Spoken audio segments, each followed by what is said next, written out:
Morning students, आज के lecture में आपका स्वागत है। आज इस लेक्चर में हम बात करेंगे टेलीस्कोप के बारे में। लास्ट लेक्चर तक हमने देख लिया था, माइक्रोस्कोप देखा था और माइक्रोस्कोप में भी दोनों टाइप्स देखे थे। उसके सिंपल माइक्रोस्कोप देखा था और कंपाउंड माइक्रोस्कोप, दोनों के बारे में बातें करी थी हमने। वहां पर मैंने आपको लास्ट लेक्चर में यह बताया था कि इनकी आवर्धन क्षमता, जो सूक्ष्मदर्शी होती है उनकी आवर्धन क्षमता का फॉर्मूला हम कैसे डिराइव करते हैं विभिन्न कंडीशंस के लिए। दो कंडीशंस लिए थी हमने, जब प्रतिबिंब अनंत पर बने और जब प्रतिबिंब न्यूनतम दृष्टि की दूरी पर बने। तो दोनों ही कंडीशंस के लिए हमने आवर्धन क्षमता का फॉर्मूला डिराइव किया था। आज के इस लेक्चर में हम बात करेंगे टेलीस्कोप के बारे में।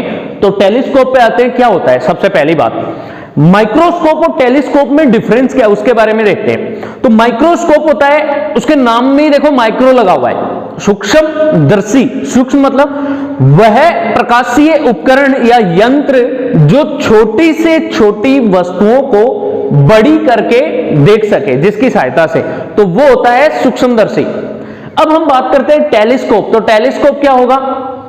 टेलीस्कोप का मतलब देखो, हिंदी में लिखा हुआ है साफ साफ दूरदर्शी। दूर मतलब दूर की वस्तुओं को, वह प्रकाशीय उपकरण जो दूरस्थ स्थित, या हम ये कह सकते हैं कि बहुत ज्यादा दूरी पर, जिसको हम अनंत भी बोल सकते हैं। ऑप्टिक्स के टर्म्स में अधिक दूरी को हम अनंत बोलेंगे। तो वह प्रकाशीय उपकरण जो अधिक लंबी दूरी तक के वस्तुओं का स्पष्ट प्रतिबिंब बनाकर दिखाए, कौन सा उपकरण कहलाता है, दूरदर्शी टेलीस्कोप होता है।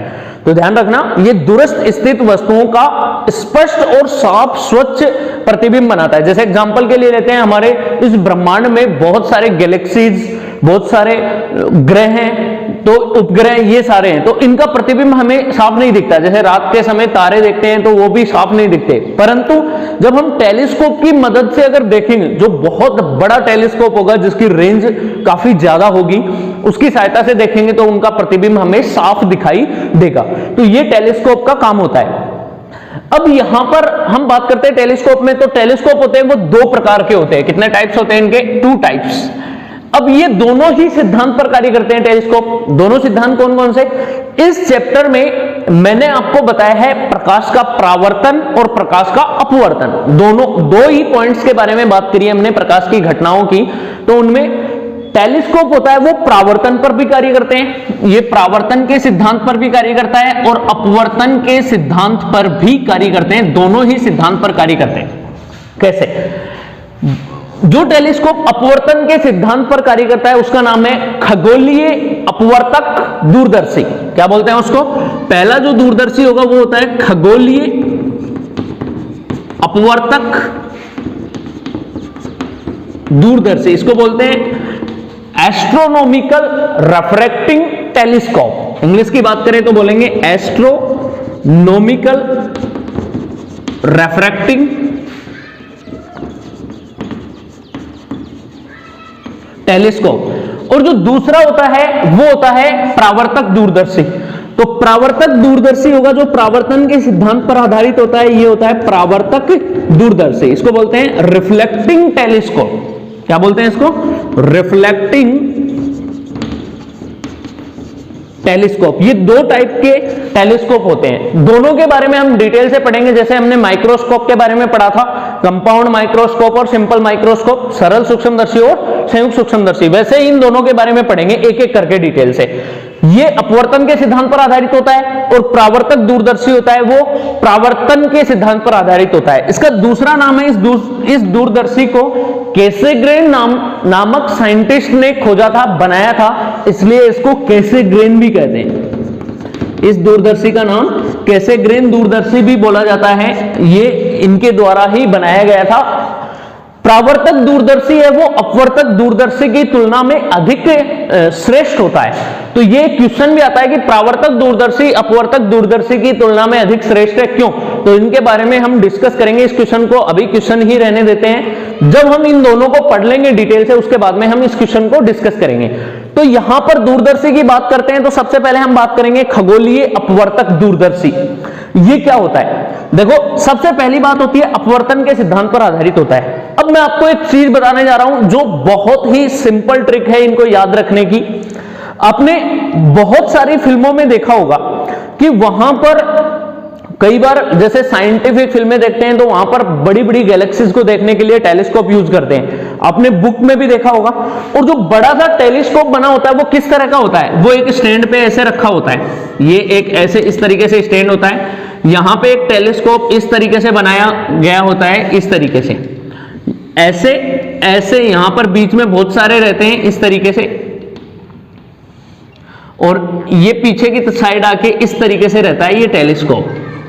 ऐसे कुछ आपने देखा होगा। जब भी देखते हैं तो यहां पर आंखें लगाते हैं, यहां पे आंखें लगा के इससे देखा जाता है, और ऊपर का इस तरीके से यहां से जो भी वस्तुएं हैं उनका प्रतिबिंब यहां पर देखा जाता है। इस तरह का टेलीस्कोप आपने कई साइंटिफिक फिल्मों में देखा होगा, कई बुक्स में देखा होगा बनाया हुआ। अब इसका मतलब क्या है, ये टेलीस्कोप बना हुआ है तो यहां से हमें एक बात समझ में आ रही है कि टेलीस्कोप है तो दो लेंस जरूर लगे हैं पक्का, क्योंकि हमने बात करी थी संयुक्त सूक्ष्मदर्शी की, तो संयुक्त सूक्ष्मदर्शी में भी दो लेंस थे, एक था अभिदर्शक लेंस जो वस्तु की तरफ रखा जाता है, और दूसरा था अभिनेत्र लेंस या नेत्रिका लेंस जो आंख की तरफ रखा जाता है। तो जो अभिदर्शक लेंस था, सूक्ष्मदर्शी की बात बता रहा हूं मैं, वो छोटे द्वारक का था और कम फोकस दूरी का था, जबकि नेत्रिका लेंस बड़ा था। परंतु जब दूरदर्शी की बात करते हैं, खगोलीय अपवर्तक दूरदर्शी, तो इसमें भी दो लेंस होते हैं। इसके अंदर जो अभिदर्शक लेंस होता है वस्तु की तरफ वो बड़ा होता है, जस्ट संयुक्त सूक्ष्मदर्शी के रिवर्स उल्टा होता है, कि उसमें संयुक्त सूक्ष्मदर्शी में अभिदर्शक लेंस छोटा होता है, लेकिन दूरदर्शी में अपवर्तक दूरदर्शी में अभिदर्शक लेंस बड़े द्वारक का और ज्यादा फोकस दूरी का होता है, जबकि यहां पर नेत्रिका लेंस छोटे द्वारक का होता है। अब कैसे याद रखें, तो ये वाला फिल्मों वाला टेलीस्कोप हमें दिख जाएगा, हमारे माइंड में एक पिक्चर बना सकते हैं, तो उस पिक्चर के आधार पर हम देख सकते हैं कि आंख की तरफ जो लेंस होता है वो छोटा होता है। यहां पर ये आंख की तरफ है तो इसको क्या बोलेंगे हम, नेत्रिका। ध्यान में रखना, ये बोला जाएगा नेत्रिका लेंस, और नेत्रिका लेंस होता है वो क्या होता है, छोटा और कम फोकस दूरी, कम एफ का होता है। जबकि ये वाला वस्तु की तरफ रहता है, क्योंकि हम चांद को देख रहे हैं, कोई भी गैलेक्सी को देख रहे हैं, तो वो उस साइड होगा अभिदर्शक लेंस। तो ये होता है अभिदर्शक लेंस, इसकी फोकस दूरी, अभिदर्शक लेंस की फोकस दूरी ज्यादा होती है, और ये बड़ा लेंस होता है, इस तरीके से लेते हैं। तो यहां पर इस डायग्राम को अगर माइंड में पिक्चर बना ले तो हमें ये रटने की कतई ही जरूरत नहीं होगी कि संयुक्त सूक्ष्मदर्शी में किस तरह के लेंस होते हैं, कई बार कंफ्यूजन हो जाती है। टेलीस्कोप जो अपवर्तक दूरदर्शी पढ़ेंगे उसमें भी दो लेंस है, और संयुक्त सूक्ष्मदर्शी में दो लेंस, तो दोनों में कंफ्यूजन की समस्या यहां से खत्म हो जाती है। माइंड में ये पिक्चर बिठा लो कि जो नेत्र की तरफ रहेगा दूरदर्शी में, अपवर्तक दूरदर्शी में, वो छोटा लेंस होगा, और जो वस्तु की तरफ होगा वो कौन सा लेंस होगा, बड़े द्वारक का लेंस होगा। अब हम बात करते हैं इसके डिटेल डेरिवेशन पे। तो डिटेल डेरिवेशन पे बात करेंगे खगोलीय अपवर्तक दूरदर्शी, तो वहां पर हम डायग्राम बनाएंगे। तो जैसे ही मैंने आपको संयुक्त सूक्ष्मदर्शी का डायग्राम बनाना सिखाया था वैसे ही इसका डायग्राम होगा, लेकिन ध्यान रखना अब यहां पर इस डायग्राम में प्रकाश किरण आती है वो हमेशा कौन से साइड से आपतित की जाती है, किरण चित्र में, रे डायग्राम में बाईं तरफ से। तो जब वस्तु को हम बाईं तरफ रखेंगे तो वस्तु की तरफ आने वाला लेंस कौन सा होता है, अभिदर्शक लेंस। इसका मतलब खगोलीय अपवर्तक दूरदर्शी में जो पहला लेंस लेंगे वो क्या होगा, बड़े द्वारक का, जबकि संयुक्त सूक्ष्मदर्शी में क्या होता है, छोटे द्वारक का। तो ये चीज ध्यान में रखना कि इधर बड़े द्वारक का लेंस लेंगे और आंख की तरफ दूसरी साइड क्या लेंगे, छोटे द्वारक का लेंस लेंगे, किसमें, खगोलीय अपवर्तक दूरदर्शी में। तो इस तरीके से हम दूरदर्शी को समझ सकते हैं। हम नेक्स्ट हमारा पढ़ेंगे खगोलीय अपवर्तक दूरदर्शी के बारे में। अब स्टूडेंट्स हम टॉपिक लेते हैं खगोलीय अपवर्तक दूरदर्शी, इस पे बात करते हैं। तो देखो यहां पर सबसे पहले इधर अभिदर्शक लेंस लेते हैं। तो अभिदर्शक लेंस का द्वारक क्या होता है, बड़ा होता है, ये बड़े द्वारक का लेंस है, ये इसकी मुख्य अक्ष मान लेते हैं। और यहां पर एक और लेंस ले लेते हैं, अभिनेत्र लेंस, जिसका द्वारक क्या होगा, इसके मुकाबले छोटा होगा। ये दो लेंस ले लिए हमने, ठीक है। ये अब यहां पे रे डायग्राम बना रहे हैं, तो ये अभिदर्शक लेंस है, तो इसको किससे लिखेंगे, L0 से, ऑब्जेक्टिव। और ये कौन सा होगा, आईपीस होगा, तो इसको किससे लिखेंगे, LE से। ये होगा नेत्रिका लेंस, नेत्रिका बोल सकते हैं, और इसको कौन सा लेंस बोलेंगे, ये हो जाएगा अभिदर्शक लेंस, ठीक है। अब यहां पर बात करें तो इसका जो द्वारक होगा, इस द्वारक को मिला देंगे, और इसका जो प्रकाशिक केंद्र होगा उसको किससे डिनोट करेंगे, O से, और इसका जो प्रकाशिक केंद्र होगा उसको किससे डिनोट करेंगे हम, कैपिटल E से डिनोट करेंगे। ये दोनों के प्रकाशिक केंद्र हो गए। दोनों ही लेंसों को एक बेलनाकार नली में व्यवस्थित किया जाता है, तो दोनों ही लेंसों के बीच की दूरी, या फिर हम ऐसे कह सकते हैं कि दोनों ही लेंसों के द्वारक के बीच की दूरी होती है, वो क्या कहलाती है? ट्यूब लंबाई कहलाती है, ट्यूब लेंथ भी बोलते हैं। तो कैपिटल एल से डिनोट करेंगे। तो यहां से यहां तक की दूरी दोनों लेंसों के बीच की वो एल होगी, ट्यूब लंबाई। ठीक है, क्लियर? इसको एल से डिनोट कर दो, ये वाला लेंस हो जाएगा। अब यहां पर हम बात करते हैं, प्रतिबिंब बनाएंगे, तो इसकी फोकस दूरी ज्यादा होगी और इसकी फोकस दूरी कम होगी एफ ई लेंस की। ठीक है, एल ई लेंस और एल नॉट। अब यहां पर ध्यान देना, प्रकाश किरण आएगी वो किस पे आएगी? अभिदर्शक लेंस पे आएगी, इस साइड से। तो वस्तु को हम किधर रखेंगे? इसकी साइड रखेंगे। सोचो, टेलीस्कोप होता है संयुक्त, दूरदर्शी की बात करें, अपवर्तक दूरदर्शी, तो दूरदर्शी में वस्तु क्या होती है? बहुत ज्यादा दूरी पर स्थित होती है। जैसे चांद या तारों को देख रहे हैं हम पृथ्वी की सतह से, हमने टेलीस्कोप बनाया तो तारे हैं वो हमसे कितनी दूरी पर है? बहुत ज्यादा दूरी है। और फिजिक्स की लैंग्वेज, ऑप्टिक्स की लैंग्वेज में ज्यादा दूरी को हम क्या मानते हैं? अनंत। इसका मतलब अपवर्तक दूरदर्शी में जो वस्तु रखी होगी वो कहां पर होगी? अनंत पर होगी। तो प्रकाश किरणें कहां से आएंगी? अनंत से आएंगी। क्लियर है? अब जब वस्तु अनंत पर होगी तो उसका प्रतिबिंब यहां पर बनेगा, और प्रतिबिंब कहां बनता है? तो मैंने आपको लेंसों से प्रतिबिंब निर्माण पढ़ाया था, आई बटन में जाके आप देख सकते हैं, बहुत सारे तरीके बताए थे लेंसों से प्रतिबिंब निर्माण के, तो वहां पर आपको डिटेल से एक एक मिल जाएंगे। तो जब वस्तु अनंत पर रखी होती है तो उसका प्रतिबिंब कहां बनता है? मुख्य फोकस पर। तो ये तो श्योर हो गया कि पहले लेंस पर जब प्रकाश किरणें अनंत से आएंगी तो उसका जो प्रतिबिंब बनेगा वो पहले लेंस, अभिदर्शक लेंस के कहां पर बनेगा? मुख्य फोकस पर बनेगा। मतलब इसकी प्रतिबिंब की दूरी f के बराबर होगी। क्लियर है? तो यहां से हम आपतित करते हैं, मान लो एक प्रकाश किरण है वो अनंत से कैसे आ रही है? इस तरीके से आपतित हो रही है इस लेंस पर। ठीक है, क्लियर? अनंत पर इस तरीके से आपतित हो रही है, तो अपवर्तन के पश्चात कहां से गुजरेगी? अपवर्तन के पश्चात मान लो नीचे से गुजर रही है, इस तरीके से गुजर गई। जरूरी नहीं है कि अनंत से आ रही है तो ये मुख्य फोकस से गुजरेगी, नहीं। कई बार प्रकाश किरणें ऐसी भी होती है जो मुख्य फोकस से नहीं जाती हुई ऐसे ही चली जाती है, तो ये प्रकाश किरण इस तरीके से चलेगी अपवर्तित होकर। अपवर्तन की घटना हो रही है तो क्या होगी? अभिलंब से दूर मुड़ेगी, ये तो श्योर है। फिर दूसरी प्रकाश किरण है वो अनंत से आ रही है, वो प्रकाशी केंद्र पर आपतित हो रही है। ठीक है, ये भी अनंत से ही आ रही है क्योंकि अनंत पर बहुत प्रकाश किरणें आ रही है। प्रकाशी केंद्र पर आपतित होने पर ये सीधी ही निकल जाती है, इस तरीके से बिना विचलित हुए सीधी ही निकल जाती है। जहां पर दोनों अपवर्तित किरणें मिलती हैं, ये रही यहां पर मिल रही है, तो इस बिंदु पर क्या बनेगा? वस्तु का प्रतिबिंब बनता है। और वस्तु का प्रतिबिंब कितना बनेगा? P डैश Q डैश, क्योंकि वस्तु इधर रखी हुई है PQ, अब दिखा नहीं सकते यहां पर। अब ध्यान देना, वस्तु इधर है तो इस वस्तु द्वारा लेंस के प्रकाशी केंद्र पर बना दर्शन कोण को हम किससे डिनोट करते हैं? अल्फा से। तो यहां पर दर्शन कोण होगा वो कितना हो जाएगा? अल्फा हो जाएगा। तो यहां पर दर्शन कोण को हम अल्फा लिख देंगे, और जब ये कोण अल्फा है तो ये वाला कोण भी कितना होगा? अल्फा। क्यों? क्योंकि दोनों कौन से कोण है? सम्मुख कोण है। तो यहां पर ये पहला प्रतिबिंब निर्माण का काम कंप्लीट हो गया हमारा, कि पहले अभिदर्शक लेंस से प्रतिबिंब बना लिए। तो यहां पर देखो बिंब की दूरी होगी, तो बिंब की दूरी कितनी है? ये अनंत से चल रहा है तो बिंब की दूरी इधर तो अनंत ले लेंगे, और यहां पर ये प्रतिबिंब है वो कहां पर बन रहा है? यही क्या होगा? इसका मुख्य फोकस होता है। तो मुख्य फोकस को हम किससे डिनोट करते हैं? एफ नोट से। और इसके जो प्रतिबिंब की दूरी होगी वो यहां से लेके यहां तक की दूरी किसके बराबर आ जाएगी? प्रतिबिंब की दूरी मुख्य फोकस एफ नोट के बराबर, पहले लेंस के फोकस। क्यों? क्योंकि जब वस्तु अनंत पर हो तो प्रतिबिंब कहां बनता है? मुख्य फोकस पर बनता है। क्लियर? अब पहले लेंस से अपवर्तन का काम कंप्लीट हो गया। अब बात करते हैं दूसरे लेंस पे आते हैं। तो ये वाला जो प्रतिबिंब बना है वो दूसरे लेंस, नेत्रिका लेंस के लिए किसकी तरह कार्य करेगा? आभासी बिंब की तरह कार्य करेगा। और आभासी बिंब का प्रतिबिंब निर्माण के लिए हमें क्या करना पड़ेगा? अब इस लेंस को भूल जाते हैं, ये बिंब मानते हैं और इस पर प्रकाश किरणें आपतित करेंगे। तो एक प्रकाश किरण मुख्य अक्ष के समांतर जाती है। मुख्य अक्ष के समांतर जाने वाली प्रकाश किरण कहां से गुजरेगी? मुख्य फोकस से। ये लो मुख्य फोकस से गुजर रही यहां से। क्लियर है?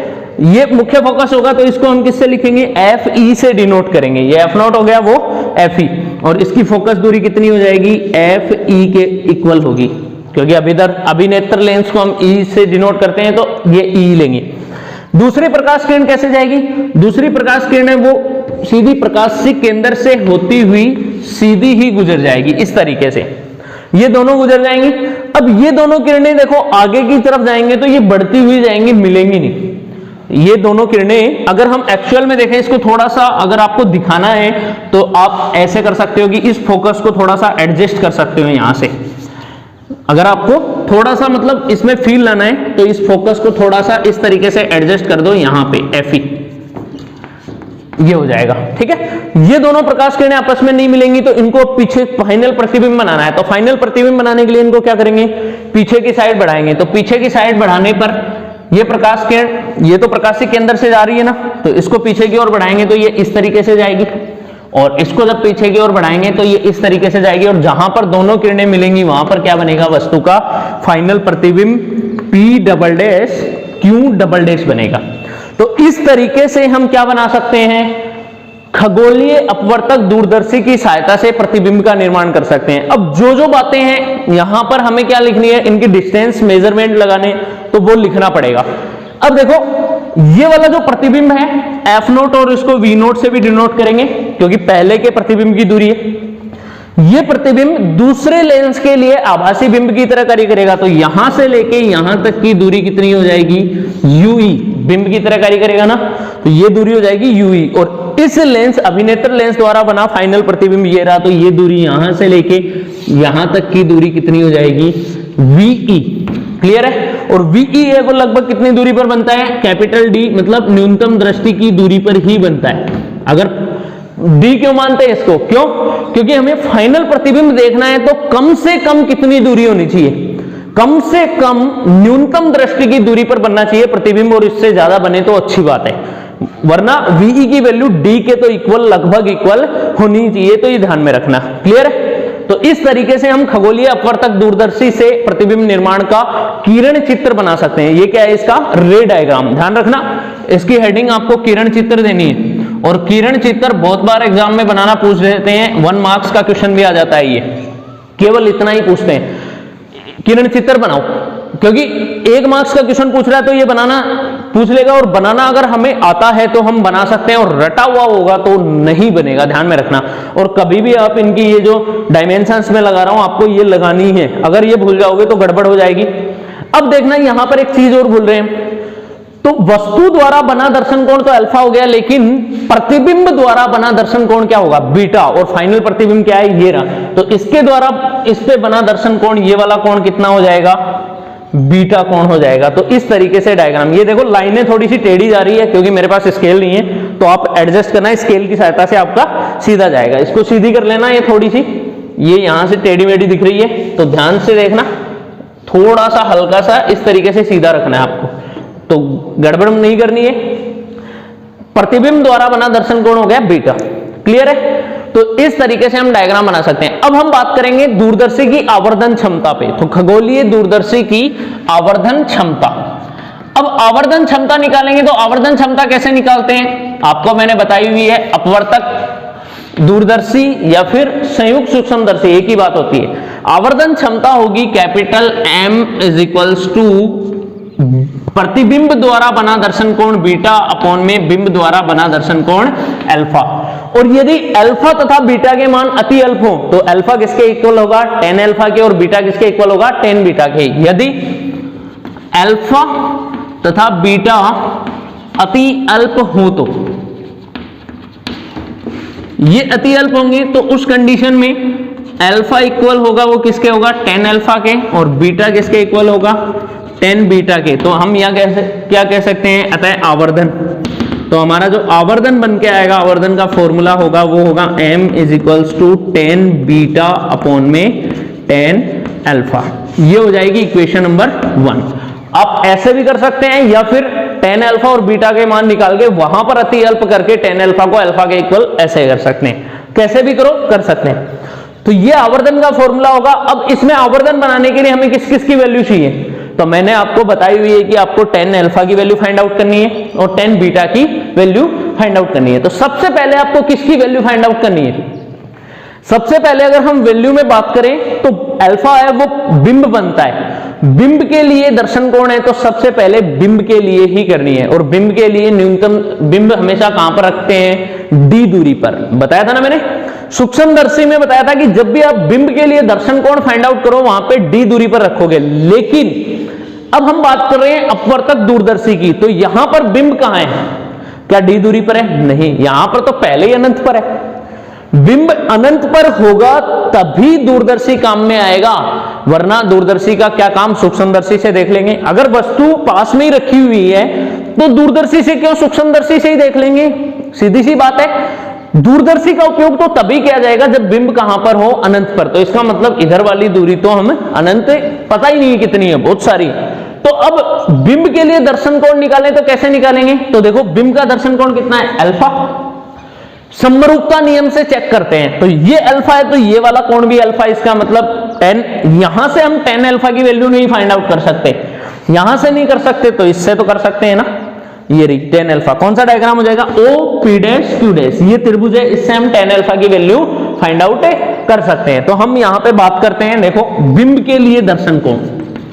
तो बिंब के लिए दर्शन कोण की बात करें तो बिंब के लिए दर्शन कोण के लिए कौन से त्रिभुज में देखेंगे? सबसे पहली बात तो बिंब के लिए दर्शन कोण के लिए समकोण त्रिभुज O P dash Q dash में, त्रिभुज O P dash Q dash में। तो यहां से देखो वैल्यू फाइंड आउट करते हैं 10 अल्फा। तो 10 अल्फा किसके इक्वल हो जाएगा? 10 अल्फा की वैल्यू फाइंड आउट करेंगे तो देखो कोण के सामने वाली भुजा लंब P dash Q dash upon में ओ पी डैश, तो ये हो जाएगा P dash Q dash upon में ओ पी डैश। क्लियर है? अब यहां पर बात आती है कि ये जो ओपी डैश है, ओपी डैश की वैल्यू किसके इक्वल लिखेंगे हम? क्योंकि ओपी डैश क्या होता है? ये देखो प्रतिबिंब की दूरी है, वी नोट लो या इसको एफ नोट लो, एक ही बात है। लेकिन धनात्मक आएगी कि ऋणात्मक, वो आपको पता करना है यहां से। तो आपको एक चीज तो समझ में आ गई होगी कि इस तरीके से हम 10 अल्फा की वैल्यू फाइंड आउट करेंगे। तो वैल्यूज पुट कर देते हैं। तो देखो 10 अल्फा कितना हो जाएगा यहां से? 10 alpha is equals to P dash Q dash की वैल्यू हमारे पास है नहीं, तो पी डैश क्यू डैश यहां पर ऐसा का ऐसा लिख देते हैं अपॉन में ओपी डैश की वैल्यू कितनी होगी? तो देखो ओपी डैश की वैल्यू है, जब ये अनंत पर है तो ये फोकस पे बनेगा एफ नोट के बराबर और प्लस में आएगी। तो चूंकि OP dash is equals two plus में एफ नोट, तो ये वैल्यू वहां पुट कर दो, ये कितनी हो जाएगी? F note. इसको मान लेंगे हम समीकरण नंबर 1। क्लियर? यहां तक आपको अच्छे से समझ में आ गया होगा। सॉरी, समीकरण नंबर 2। एक तो ये हो गया ना, तो इसको हम 2 मान लेंगे कि ये 2 नंबर हो गया। अब हम बात करते हैं प्रतिबिंब के लिए।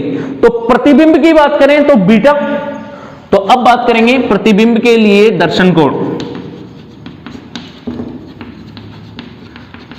प्रतिबिंब के लिए बात करें तो बीटा कौन से त्रिभुज में? देखो बीटा ये रहा, इसके लिए बन रहा है फाइनल प्रतिबिंब के लिए P double dash Q double dash. लेकिन एक चीज बताई थी मैंने आपको सूक्ष्मदर्शी में कि प्रतिबिंब देखो कैसा बन रहा है। ये प्रतिबिंब बनेगा इसका आभासी, इसका ये तो वास्तविक बनेगा, लेकिन इसकी तुलना में ये क्या बन रहा है? आभासी। पीछे की साइड बन रहा है ना, तो आभासी स्थिति हम लेते नहीं है। आभासी को किससे रिप्लेस करेंगे?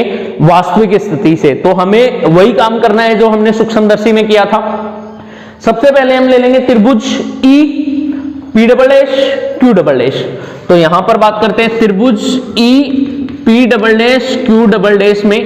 तो इसमें बात करेंगे तो tan बीटा कितना हो जाएगा? तो tan beta is equals to लंब कौन सा है? बीटा के सामने वाली भुजा P double dash Q double dash upon में ई पी डबल डैश। तो ये हो जाएगा P double dash Q double dash upon में E P double dash. Clear है? अब ई पी डबल डैश की वैल्यू यहां से अगर देखें तो वीई है, लेकिन ये पुट नहीं करेंगे। क्यों? क्योंकि ये कौन सी स्थिति है? ये आभासी स्थिति की दूरी है, और आभासी दूरियां कभी भी नहीं लेते हैं। वो बताई थी मैंने, आपको याद होगा पिछले लेक्चर में छांव वाला एग्जांपल लेके कि मेरी छांव को पकड़ के दिखाओ आप, मेरा जो इमेज बन रही है नीचे धूप में उसको नहीं पकड़ सकते। तो आभासी स्थिति को रिप्लेस करने के लिए हम क्या करेंगे? समरूपता नियम लगाएंगे। और समरूपता नियम कौन सा होता है? कौन से त्रिभुज में बात करेंगे? तो देखो ये आभासी है प्रतिबिंब, लेकिन ये वाला तो वास्तविक है। तो त्रिभुज कौन कौन सा लेते हैं? त्रिभुज E P dash Q dash व त्रिभुज ई P double dash Q double dash में। तो यहां पर देखो त्रिभुज ई P double dash Q double dash व त्रिभुज E P dash Q dash में। इन दोनों में बात करें तो 2 गुणधर्म बराबर कर देंगे तो हमारा क्या हो जाएगा? यहां से 2 गुणधर्म बराबर करने से हम ये बोल सकते हैं कि दोनों त्रिभुज समरूप होंगे तो इनकी संगत भुजाओं का अनुपात भी क्या होगा, बराबर। इसको हम देखते हैं, यहां तक आप समझ लो, एक बार डिटेल से देख लो। देखना स्टूडेंट्स, हम बात कर रहे थे इन दोनों त्रिभुजों में, तो त्रिभुज ई P double dash Q double dash में ये वाला कौन है, बीटा, और त्रिभुज E P dash Q dash में ये कौन, बीटा है, दोनों इक्वल है। तो इसमें बात कर लेते हैं, कोण ई P double dash Q double dash बराबर होगा कोण E P dash Q dash, बराबर किसके है, बीटा के। क्लियर है, ये इसका रीजन दे देंगे। अब सेकंड में बात करें तो कौन सा इस त्रिभुज में ये वाला कोण समकोण है और इस त्रिभुज में ये वाला कोण समकोण है, तो दोनों समकोण होंगे। तो कोण ई, ये वाला तो समकोण का रीजन है, ये वाला रीजन क्या देना है हमें, समकोण का पहला। अब बीटा वाला देखते हैं, तो बीटा वाला क्या बनेगा, कोण P double dash E Q double dash बराबर होगा कोण P dash E Q dash, P dash E Q dash, ये बीटा वाला रीजन आ गया दोनों। तो दोनों त्रिभुज क्या होंगे, समरूप, ये दोनों त्रिभुज होंगे समरूप, और समरूप त्रिभुजों की संगत भुजाओं का अनुपात क्या होता है, बराबर। तो इनकी संगत भुजा, इसकी संगत भुजा है P double dash Q double dash की संगत भुजा हो जाएगी P डैश Q डैश। तो P double dash Q double dash upon में P डैश Q डैश बराबर होगी, यहां से बात करें बड़े वाले त्रिभुज में E P double dash upon में E P डैश बराबर होगी E P double dash upon में E P डैश। क्लियर है।